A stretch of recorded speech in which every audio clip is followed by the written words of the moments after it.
नमस्कार मित्रों।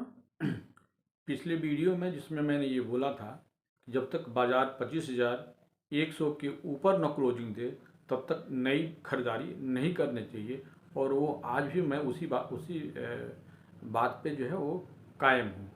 और पिछले वीडियो को जिन लोगों ने देखा, पसंद किया और नए मेरे जो प्रवाह मंथन में परिवार में जो सदस्य बने 16 लोग नए, उन सबको धन्यवाद करता हूं और आशा करता हूं कि आगे भी आप हमारे चैनल को ऐसे ही सहयोग देते रहेंगे।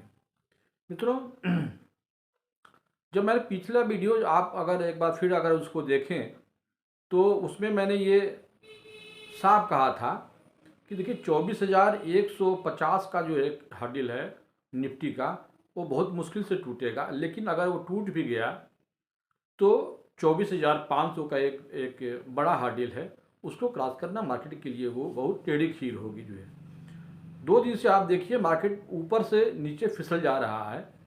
उसके 2 कारण हैं।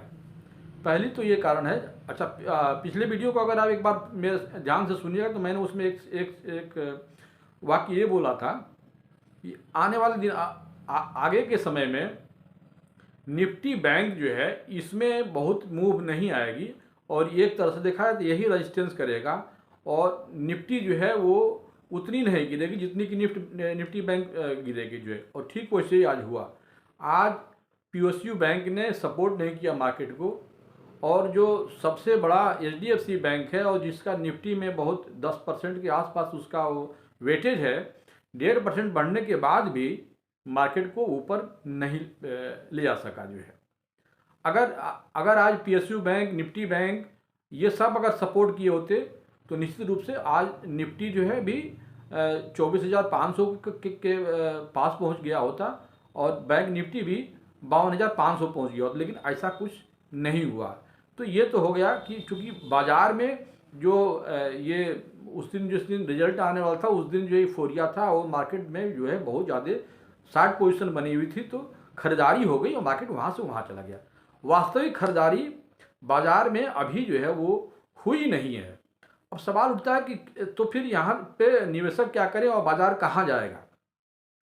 तो पहली बात तो ये है कि अगर हम एफआईज के डाटा को एक बार देख लें तो ये बात आपको क्लियर हो जाएगी कि ये जो बाजार बढ़ा हुआ है इसमें किसी भी तरह का मार्केट में कोई भी नई खरीदारी एफआईज ने नहीं किया है। हाँ, हो सकता है कुछ सिलेक्टेड स्टॉक में पैसा जरूर डाल दिए हों। जैसे कि अगर आप 22 तारीख से पहले के अगर देखिए तो लगातार रोज़ एफआईज ने जो है सेलिंग किया है, वो चाहे 2,000 का हो, 3,000 का हो, 4,000 का हो, इस 5,000 का हो, इस रेंज में वो बेचते चले गए हैं। उस दिन जिस दिन 22 तारीख को जिस दिन मार्केट 550 निफ्टी भी बढ़ा था, उस दिन जो है करीब 10,000 करोड़ की वो बाइंग थी। ये जो 10,000 करोड़ की जो स्टॉक में बाइंग थी, कैश मार्केट में बाइंग थी, ये निश्चित रूप से वो कुछ सेलेक्टेड स्टॉक जो बहुत गिर गए थे और उनके पसंदीदा रहे होंगे, उन्होंने उसमें वो बाई किया। बाकी इंडेक्स में, फ्यूचर में और ऑप्शन में भी उन्होंने बिकवाली की, उस दिन भी बिकवाली की। 10,000 के बाद अगले दिन जो है यानी कि 25 तारीख को करीब 1,200 करोड़ की उन्होंने सारी वो 10,000 की खरीदारी के बाद 25 को उन्होंने 1,200 की भी खरीदारी की जो है। आज जो है उन्होंने जो खरीदारी की है महज 7 करोड़ की।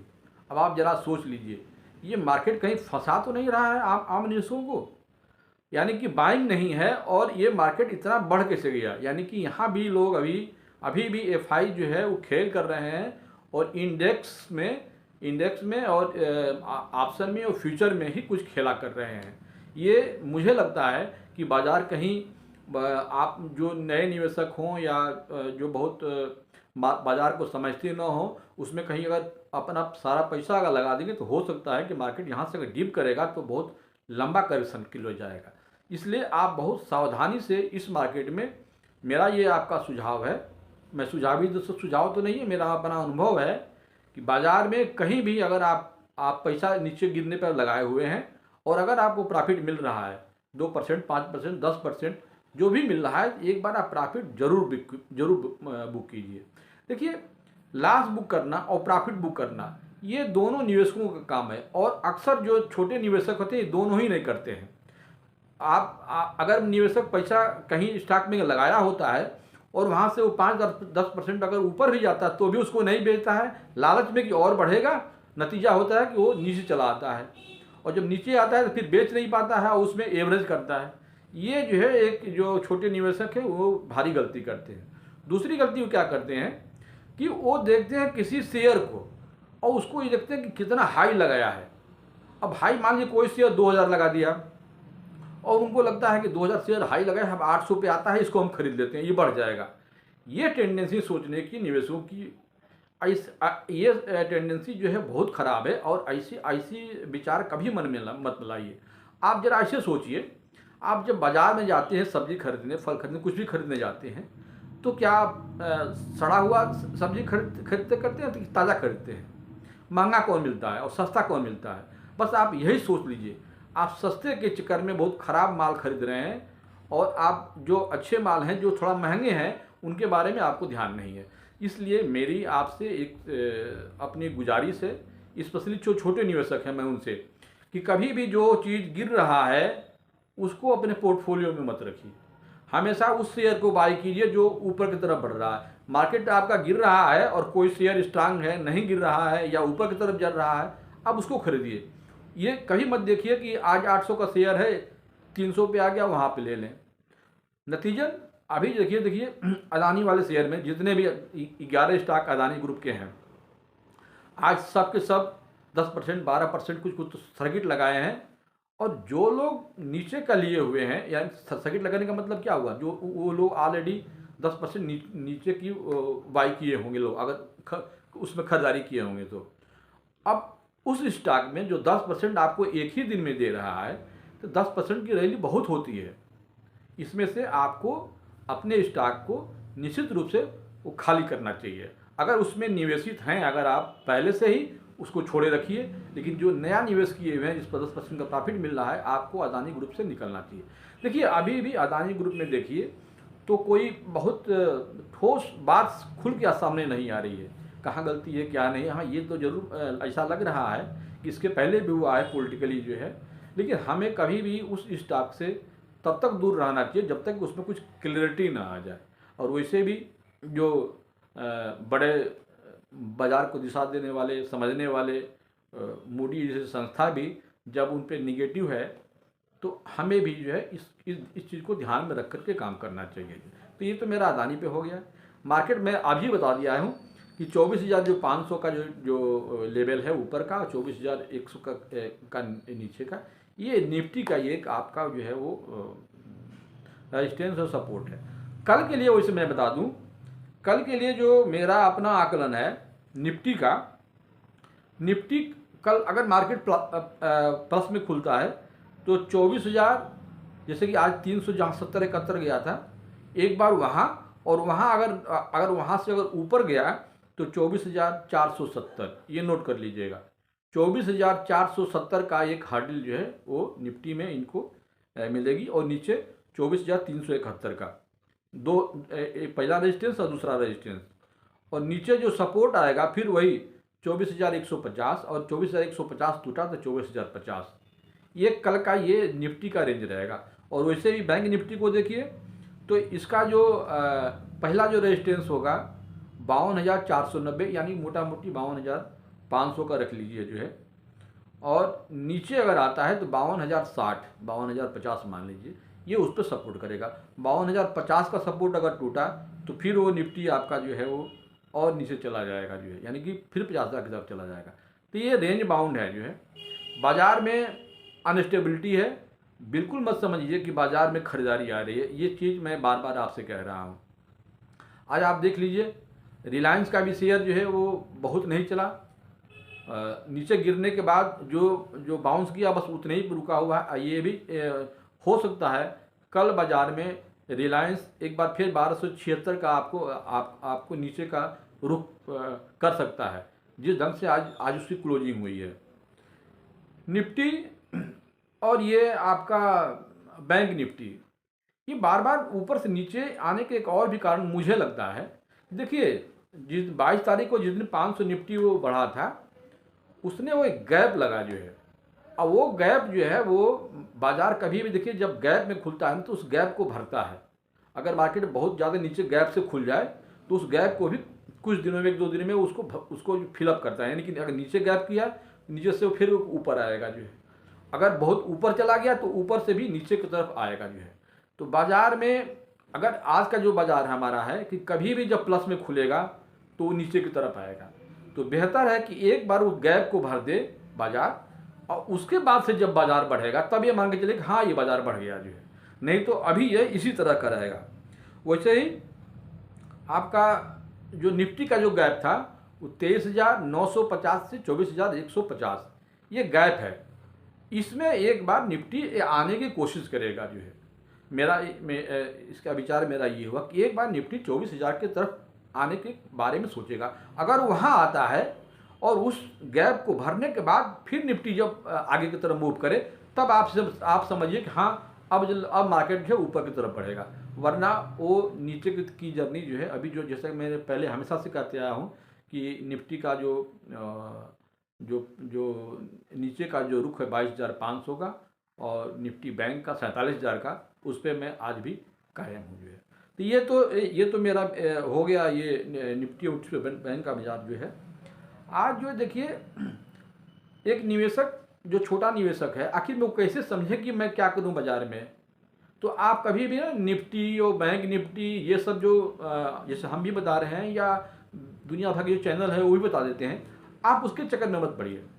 आप जो स्टॉक बाई किए हुए हैं आप सिर्फ उसको देखिए और उसके दो मैं आपके तरीके बता दे रहा हूँ। पहला तो ये है कि आप ये देखिए कि मेरा जो स्टॉक है जो मैं खरीदा हुआ हूँ वो मार्केट जब बढ़ रहा है तो उसके साथ रैली कर रहा है कि नहीं कर रैली मतलब कि मैं सपोज करिए कि मान लीजिए कोई स्टॉक है, जैसे मान लीजिए कि हमने टाटा स्टील खरीद लिया है।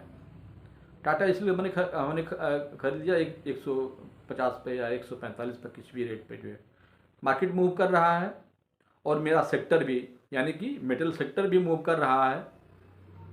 तो इसका मतलब है कि आपके स्टॉक में जान है। मान लीजिए कि मार्केट ऊपर बढ़ रहा है, आपका सेक्टर भी ऊपर बढ़ रहा है और आपका जो स्टॉक बाई किए हैं वो नीचे जा रहा है, तो आप समझ लीजिए कि कुछ न कुछ आपके उस स्टॉक में, उस शेयर में, उस कंपनी में कुछ न कुछ गड़बड़ी है। आप उसको जो है उसमें से एग्जिस्ट कर लीजिए। देखिए प्रॉफिट बुक करना और लॉस बुक करना ये दोनों ही निवेशक को आना चाहिए। ये नहीं कि मैं कोई सौदा ले लिया हूँ और यहाँ से हमको 10% का प्रॉफिट मिल रहा है उसके बाद भी मैं नहीं बेच रहा हूँ तो भी तभी आप पछताएंगे। और कोई सौदा आपने ले लिया और वहाँ से वो नीचे 2-4% आ गया उसके बाद भी आप होल्ड किए हुए हैं तो ये भी बेवकूफ़ी है। तो दोनों ही तरीके के आप चाहे प्रॉफिट बुक कीजिए या लॉस बुक कीजिए, ये आपको आना चाहिए जो है कि हम क्या करें इसमें जो है। एक और सिंपल तरीका मैं बता दूं कि हम कैसे जान दें कि अब ये हमारा जो मैं स्टॉक लिया हूँ ये कमज़ोर हो गया है या नीचे आएगा या ऊपर जाएगा। तो बाज़ार में जैसे मान लीजिए कि मार्केट जो है वो ग्रीन में है यानी कि ऊपर की तरफ बाज़ार है और आप 12-12:30 बजे के आसपास अपने स्टॉक को देखिए। और एक सिंपल तरीका वो ये है कि एवरेज प्राइस आप चाहें तो उसमें देख सकते हैं। एवरेज प्राइस से अगर आपका स्टॉक ऊपर है तो निश्चित रूप से उसमें बने रहिए, लेकिन अगर वो दिन में 12-12:30 बजे अपने ही एवरेज प्राइस से नीचे चल रहा है इसका मतलब कि वो उसमें जो है कमजोरी है और जो बड़े प्लेयर हैं वो ऊपर जो है वो जाने के बाद सौदा वहाँ से बेच रहे हैं और नीचे आने पर खरीदारी करते हैं। निवेशक एक और गलती करता है, अक्सर मैं देखता हूँ कि जब शेयर नीचे आने लगता है उसको बाई करते हैं जो है। ये बिल्कुल ये एक गलत धारणा है, ऐसे नहीं करना चाहिए। हमेशा उसी घोड़े पर सवारी कीजिए जो घोड़ा तेज दौड़ने वाला हो। नीचे बैठने वाला जो ठोसने वाला जो घोड़ा है उस पर आप दांव मत लगाइए। ये कुछ हमारे अनुभव हैं जो मैं आपको कह रहा हूँ। पैसा होता है क्या ना ब्लॉक हो जाता है। आज छोटे निवेशक के पास कितना पैसा होगा, 1-1.5 लाख 2 लाख यही लेके आखिर में आता है मैक्सिमम जो निवेशक होते हैं। और पता लगा कि इस मार्केट में आपने 1.5-2 लाख पहले ही फंसा दिया तो फिर क्या करेंगे आप। आपको सिर्फ बाज़ार को अपने स्टॉक को गिरते हुए देखने के अलावा और कोई काम नहीं कर सकते हैं। इसलिए हमेशा अपने पास कैश हमेशा आपको रखना चाहिए। अगर इस बाज़ार में आपके पास 2 लाख रुपया है, आप मान के चलिए कि आपको 75,000 1 लाख यानी कि कम से कम 40-50% आपके पास कैश जरूर होना चाहिए। कभी कभी ऐसे मौके आते हैं, कोई स्टॉक बहुत गिर गया और वहाँ पे लगेगा कि इसको हम बहुत ये स्टॉक अब इस रेट पे आ गया है, बाई करने के रेट पे आ गया है। वो इसलिए नहीं कि बहुत नीचे आ गया है, बाई करने के रेट पे आ गया है, या वहाँ पे कुछ इस तरह से न्यूज़ आ गया खराबी का, एक बाइक जो है वो बढ़ने लगा जो। तो ये काम जो है, आप पैसा रहेगा तभी तो करेंगे जो है। पिछले वीडियो के इसके पहले वाले में भी देखिएगा तो मैंने आपसे बाजार जब गिरा था तो मैंने कहा था कि एक शेयर है, मैंने जो रिकमेंड किया था कैम्स, CAMS। मैंने कहा कि आप सारा पैसा बेच करके कैम्स में आ जाइए। जब मार्केट जो बहुत गिरा था तो मैं उस समय ये वीडियो में मैंने बोला था। आज कैम्स का रेट जो है करीब 4,800 के ऊपर चल रहा है, और जब मार्केट गिरा था तो ये करीब 4,000 तक गया था जो है। तो 20% का देखिए ये आपका जंप किया था। उसका मैंने रीज़न बताया था। देखिए कैम्स जो है, जितने म्यूचुअल फंड हैं, आधे से अधिक म्यूचुअल फंड का रजिस्ट्रार है, उसके पास एक लंबा चौड़ा कारोबार है उसके से देखा जाए तो इसलिए चूँकि म्यूचुअल फंड की जो इंडस्ट्री है अभी जो है हमारे यहाँ, वो उसमें बहुत कम लोग इन्वेस्ट कर रहे हैं। बमुश्किल से पूरी इंडियन पॉपुलेशन की उसका 10 से 12% लोग ही म्यूचुअल फंड में जो इन्वेस्टर हैं उसमें पैसा लगाए हुए हैं। यानी कि वहाँ पे अभी जो है तस्वीर और आगे की तरफ बढ़ने के चांसेस ज़्यादा है। इसलिए मैं आपको फिर कहता हूँ, कैम्स एक ऐसा स्टॉक है जिसमें कि आपको अपने पोर्टफोलियो में रखना चाहिए जो है। तो ये सब मित्रों ये हमारा रहा। और चूंकि आज जो है वो बैंक का वीकली एक्सपायरी था, और कल जो है वो निफ्टी का एक्सपायरी हो जाएगा, स्टॉक एक्सपायरी होगा। तो बाजार में आज जो है बहुत रेंज में रहा। कल निश्चित रूप से कल के बाद से बाजार एक आपको मूव दिखा देगा। या तो वो 24,500 को तोड़ करके ऊपर की तरफ चला जाएगा और बैंक निफ्टी 52,500 से ऊपर की तरफ जाएगा, और नहीं तो ये 24,000 के नीचे, और फिर निफ्टी जो है 52,000 के नीचे ये चलना शुरू करेगा। हमें जहाँ तक लगता है कि बैंक जो है अभी जो बाज़ार है ये धोखा है। इसमें अगर आप समझ लेंगे कि बाज़ार बढ़ रहा है, यहाँ पैसा निवेश कर लें, ये गलती बिल्कुल मत कीजिए। एक बार बाज़ार को क्लियर हो जाने दीजिए कि बाज़ार का रुख क्या है। क्योंकि जिस ढंग से FIs की बाइंग आई हुई है, नगण्य है, और इंडेक्स और ऑप्शन में जो है वहाँ पे वो सेल कर रहे हैं, इससे ये पता लग नहीं रहा है कि वाकई में बाज़ार को ऊपर ले जा रहे हैं या नीचे ले जा रहे हैं। दूसरी बात कि मैं हमेशा से ये कहते आया हूँ, देखिए बाज़ार में अगर करेक्शन जब होता है ना, तो वो करेक्शन 1 महीना 2 महीने का नहीं होता है, एक लंबा होता है। तो अभी पूरा करेक्शन हमें लगता है कि 10% का जो हुआ है, ये करेक्शन इस तरह से नहीं होता है। करेक्शन के बाद जब बाज़ार आता है तो उसमें मूवमेंट बहुत धीरे धीरे होता है। और इंडिया विक्स को देखिए तो करीब 15% 14% के आसपास है। तो बाज़ार जो है वो बहुत न महंगा है न बहुत सस्ता है। अगर यहाँ से मार्केट ऊपर जाता है तो फिर इंडिया विक्स जो है वो 10-11 के पास पहुँचेगा, और फिर वो बाज़ार महंगा हो जाए, यानी कि वो 25,000 साढ़े 25,000 के ऊपर जाने में फिर वो दिक्कत करेगा। तो ये सब तमाम जो कारण हमें लग रहा है कि वो बाज़ार को नीचे के तरफ ही ले जाने की दिशा ये बता रही है। तो मित्रों ये सब हमारे आज जो मेरे अपने अनुभव थे, और बाज़ार का लुक क्या है मैं आपके साथ शेयर किया। वीडियो अगर आपको पसंद आता है, हमारी बातें पसंद आती हैं, या कुछ आपको स्पेसिफिक कोई क्वेश्चन हो किसी स्टॉक पे हो, कोई आप स्टॉक ले लिए हैं, आप जानना चाहते हैं कि यहाँ से क्या करें, निकल जाएं या रहने दें, तो आपके सवाल हम ले सकते हैं। आप कमेंट में ज़रूर लिखें, मैं कोशिश करूँगा अपने अनुभव से कि आपको कुछ जवाब दे सकूँ। तो अगली वीडियो तक के लिए हमें इजाज़त दीजिए। नमस्कार।